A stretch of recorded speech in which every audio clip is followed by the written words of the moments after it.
Welcome to Rewatch and Rank. On this channel, we rewatch older TV shows, provide a summary and opinion on the episode before ranking each episode against each other. And today's episode is Deathnote Part 2, Episode 29, Father. The episode in a nutshell is a brief reminder of what happened in the episode. So in this episode, we have Light making a plan to get the notebook back from Mello that his father gave away.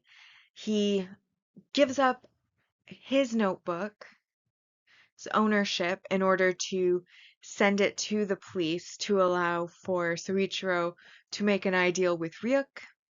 In order to maintain his memories, he uses Misa's book and keeps it skin-to-skin contact, wrapping it around himself, or wrapping it to himself, rather, and then just gives her the pages that she needs as needed as she takes over being Kira for a while. He then puts in the names of all of the mafia people that are known so that when they arrive at Mello's headquarters, which he found the location of by having one of the mafia members send him the address before dying, they're able to go in. Soichiro, having made the ideal, is then able to see Mello's true name as Mihail Keel. But Soichiro, unfortunately, isn't somebody who's, despite being in law enforcement, able to take his life. So as a result, he ends up shot in the back by one of Mello's mafia allies, which basically means that he ends up severely wounded, but he does manage to hold on to the note. Once they retrieve the note, Light is then able to return it to Saito, who then goes presumably back to the Shinigami realm with his notebook, as they only need one, and he had sent his notebook, the one that he was actively using, to the task force. So that is Saito's little subplot handled, and then we have basically, once Soichiro is shot, the rest of the task force arrives. Mello, in order to escape, blows the building up, which then means that he manages to escape, and because only Soichiro saw his face, he did verbally spell out his name, so the task force does know his name, but they don't know his face because there's no pictures, and Soichiro took off his camera helmet when he faced Mello for some reason, and again, for whatever reason, refused to write his name when he should have. Either way, he does manage to live a little while because he has the Shinigami eyes and Light gave up his notebook. He has his lifespan. Therefore, Soichiro dies believing Light is not Kira.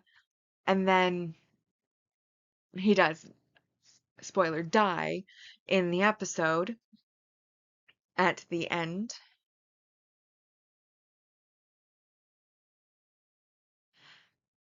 And that was a bit of a confusing summary, I think. But that is essentially all that happened in the episode, or at least the main piece of information that happened in the episode. I mean, there was a brief little bit of Saito stalking Ryuk through town, and Mello and the mafia members meeting Saito, but ultimately, like, the main bulk of the episode was Light creating and executing his plan to get the note back, and Soichiro almost ruining it. So, now that we have been reminded about what happened in the episode, though it's not the best summary I've ever given, it is now time to rank the episodes, and we will rank on our mostly objective ranking list first, followed by the personal ranking list. And our mostly objective rank values. Starting off, we have a score of 1 for our single arc supporting character development, which is that Saito does get his note back, and presumably heads off to the Shinigami realm. However, we only see him flying away, so whether that's actually where he goes, I don't know. Then we have our single arc main character development, worth 2 points, which of course is the reveal of Mello's true name, which is Mihail Keel, though he still goes by Mello and they are still referring to him as Mello. So that brings us to 3 points. Then plus an additional 3 points, bringing us up to 6 points. We have our multi-arc supporting character development, which is that Soichiro makes the ideal, and then also that Soichiro dies. So that's 6 points total because each of those is worth 3 points, bringing us to a total of 9 positive points for this episode. However, there were a couple of negatives. First negative, Sayu's character regression. We saw her as bubbly child, then we saw her as a less bubbly but still happy teenager. Then she got kidnapped and she was scared during the kidnapping, but apparently she does not handle trauma very well and has now become catatonic in a wheelchair. So that was -1, bringing it to 8 out of 10. And then minus an additional 3 points,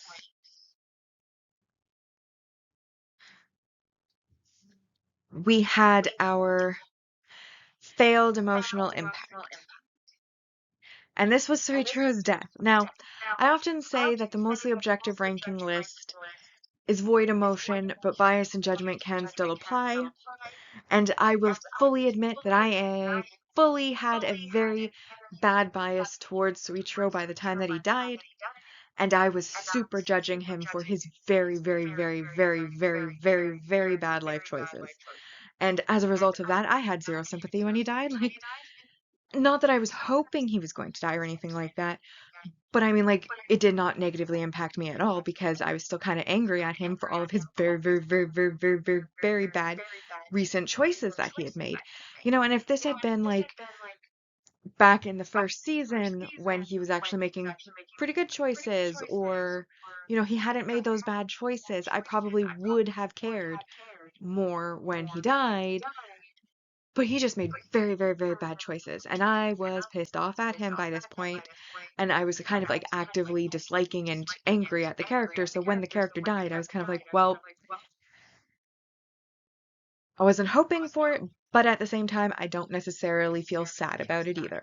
And that I feel like is a failed emotional impact because I mean, it's Light's dad. You want to feel something about his death because, it's the main character's parent. It's a character that's been there since season 1 who did make heroic choices, like with the TV station incident at a certain time, who's willing to put himself on the line in the Cure investigation. Like, he had good qualities, but the last couple episodes of part 2 really destroyed the character and any goodwill that had been built up over time, to the point where like you no longer cared. By the time he died, it didn't really matter. At least not emotionally, in my opinion. And this is my emotions because, like I said, I was just already kind of done with his various bad decisions. But either way, that did leave us with a score of 5 out of 10 for this episode on our mostly objective ranking list. So that brings our part 2 rankings so far on our mostly objective list to, in first place, Father, and then Abduction and Impatience so far in last. Now, my personal rankings, honestly, I may have been a little overly generous because this episode was a huge improvement from the last 2 of part 2. However, I do think well, this isn't the objective list, so it doesn't even have to be objectively, but just in general, I did think that this episode was better. I think obviously, one of the characters dies. We got to see the ideal being made. Mello escaped, so he'll come back, which I do like Mello's character concept. I mean, he's no L, but it's still a good concept. So I liked that he did escape, even though he should never have had that opportunity had Suichiro done what he was supposed to do. Obviously, we know from the mostly objective ranking list that I think Suichiro made very, very, very, very bad choices, and letting Michael or Mahel kill Mello escape is definitely one of them. You had the opportunity to, because when, and like, you look at the state of his daughter, okay? The daughter he was willing to kill potentially thousands of people to save, and now she's like in a catatonic state. And the perpetrator, the person who caused that, is right in front of him, threatening to blow everybody up, and you have his name and his face, and you could kill him immediately, and you choose not to. That is such a bad choice. That is such a bad choice. And then he gets away. So now you're leaving it for the rest of the task force in the world to have to deal with Mello because you wouldn't get rid of him. And I mean, for plot purposes, I understand why Mello escaped, but at the same time, bad choice on the character's part. And again, that's just one more, negative tick against Soichiro that made his death ultimately meaningless because it didn't hit. Because we'd already disliked him by this point, even though had his death happened earlier, we would have liked him. Like when he had the heart attack scare, and it was like a natural stress-caused heart attack. Had he died there, I think all of us probably would have cared. It would have been a successful emotional impact. But now, by this point, with him dying, like he's done so many things that are just ridiculous. The only thing that you can say that he did do positively was that he did hold on to that notebook so that even as he was like wounded from like gunshots to the back, he held on to the death note, so at least Mello, while escaping with his life, did not escape with the death note. And that is the only positive recently in the last 2 episodes that Surichiro has done. And it sucks because he wasn't a hateable character in part 1. But part 2, he sucked, and so now he's dead and it doesn't mean anything.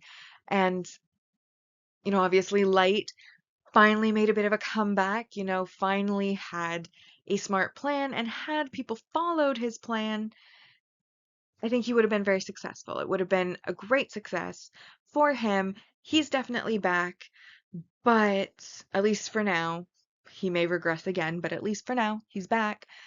But